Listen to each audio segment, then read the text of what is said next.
ఓర్నన్ foundation ఆధ్వర్యంలో గిద్దలూరు ప్రభుత్వ ఆసుపత్రిలో మధ్యాహ్న భోజన సదుపాయం ఏర్పాటు చేయడం ఎంతో ప్రశంసనీయమైన చర్య.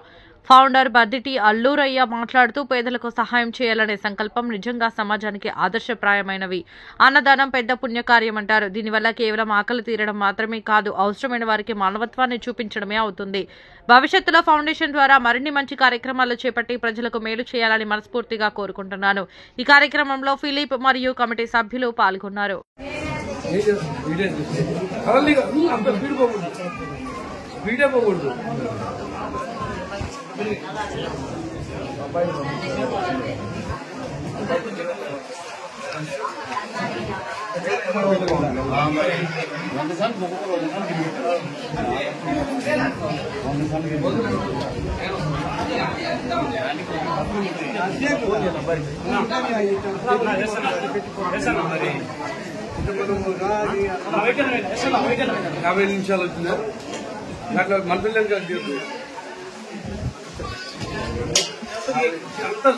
అయిపోయింది బెర్రర్ వస్తుంది.